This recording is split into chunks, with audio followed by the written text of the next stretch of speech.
સમાચારની શરૂઆત કરીએ તો વડોદરાથી સમાચાર પ્રાપ્ત થયા છે। વડોદરામાં બીજેપી અગ્રણીની સરેઆમ હત્યા કરવામાં આવી હતી અને તેને લઈને ભાજપ બક્ષી પંચ મોરચાના અગ્રણીની હત્યા કરવામાં આવી અને આ સાથે જ ક્રાઇમ બ્રાન્ચમાં પંચ તરીકે સહી કરી હતી। તો બીજી તરફ સહી કરીને નીકળતા સમયે જ હુમલો કરવામાં આવ્યો હતો।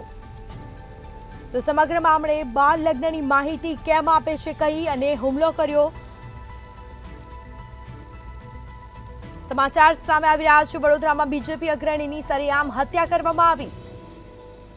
તો આ ઘટના છે વડોદરાની, જેમાં ભાજપ બક્ષી પંચ મોરચાના અગ્રણીની હત્યા કરવામાં આવી છે। બાળ લગ્નની માહિતી કેમ આપે છે અને કહીને હુમલો કરવામાં આવ્યો। સારવાર દરમિયાન બીજેપી અગ્રણીનું મોત થયું છે। બીજેપી અગ્રણી ગૌતમ ચુનારાનું મોત નીપજ્યું। પરિવારે મૃતદેહ સ્વીકારવાનો ઇનકાર કર્યો।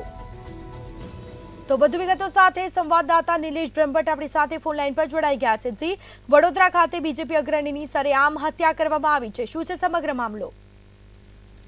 સ્મિતા, વડોદરા શહેર સંસ્કારી નગરી, સુરક્ષિત નગરી ગણવામાં આવે છે, પરંતુ વડોદરામાં દિવસે દિવસે હત્યા આત્મહત્યાના કેસો વધી રહ્યા છે। ત્યારે ભારતીય જનતા પાર્ટી બક્ષી પંચ મોરચાના અગ્રણી ગોપાલ ચુનારાને મૂળ માર મારવામાં આવ્યો હતો અને ગોપાલ ચુનારા ખાનગી હોસ્પિટલમાં સારવાર હેઠળ હતા, ત્યારે તેમનું મોત થયું છે।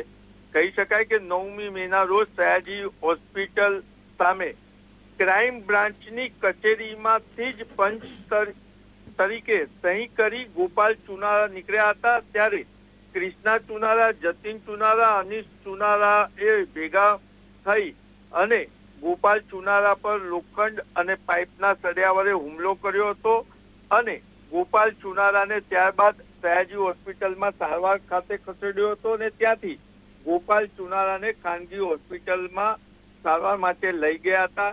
ગઈકાલે ગોપાલ ચુનારાનું મૃત્યુ નીપજ્યું છે અને જ્યારે ગોપાલ ચુનારાના પરિવારે તેનો મૃતદેહ સ્વીકારવાની ના પાડી, ત્યારબાદ રાવપુરા પોલીસ હરકતમાં આવી અને ગોપાલ ચુનારા પર હુમલો કરનાર હુમલાખોરોની ધરપકડ કરી છે।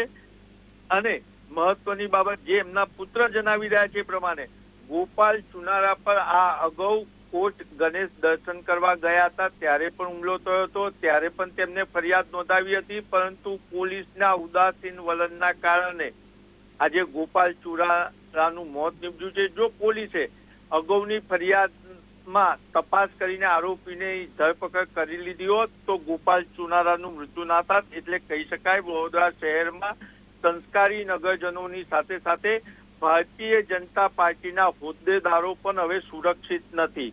જી સ્મિતા। જી બિલકુલથી તમામ જાણકારી આપવા બદલ આપનો આભાર। તો ભાજપના બક્ષી પંચ મોરચાના અગ્રણીની હત્યા કરવામાં આવી છે। ક્રાઇમ બ્રાન્ચ પંચ તરીકે સહી કરી હતી, સહી કરીને નીકળતા સમયે જ હુમલો કરવામાં આવ્યો। સારવાર દરમિયાન બીજેપી અગ્રણીનું મોત થયું છે। બીજેપી અગ્રણી ગૌતમ ચુનારાનું મોત થયું છે। પરિવારે મૃતદેહ સ્વીકારવાનો ઇનકાર કર્યો।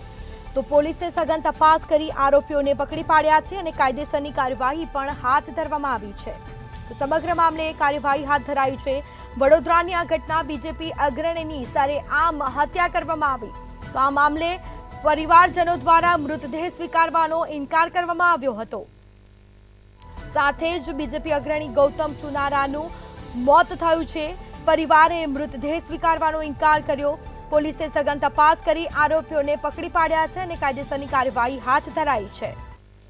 ગોપાલભાઈ ચુનારા એ શંભુ લગ્નના અંદર એવું થયેલું, એમની પર શંકા ખાઈને એમનો પીછો કરા કરતા હતા। કેટલા જણ હતા ને? કૃષ્ણ ચુનારા, અનીશ ચુનારા અને જતીન ચુનારા। આના પહેલા એક ઘટના ઘટેલી કોટ ગણેશ છે ને, તો એ ઘરે મારી એમ આપવાને આના પહેલા એક ઘટના ઘટી ગયેલી છે, એની પર FRI છે, એની પર કઈ કાર્યવાહી થઈ નથી હજુ લગીન અને કોઈ હજુ ગયા આનંદમાં ગયા નહીં। પેટલા મારા કેસ કરેલો ને ગયા નહીં હજુ લોકો। ઘટના ઘટી શું માર્યું? ત્યારે પણ આવડી તો મારેલો પેટલા પર અહીંયા ઘરે SSG ના સામે મારી એવું ઘટના કહે છે। પપ્પા એવું કહેતા હતા SSG ના સામે મારે આ 3 જણ હતા, મારા પપ્પાએ એવું નામ લીધેલું। એ પોલીસવાળા સાહેબ હતા, એમની પણ ખબર છે, જ્યારે એમના હોશ હતા ત્યારે આવું વાત કરેલી। કૃષ્ણ ચુનારા, અનીશ ચુનારા ને જતીન ચુનારા એમાં પપ્પાએ આમંત્રણ કીધેલું હતું પહેલેથી જ। જે લખવા આવેલા પોલીસવાળા ત્યારે પહેલેથી નામ લઈને અરજી કરેલી. એના પહેલાં પણ આરોપીની નામે અરજી આલેલી છે.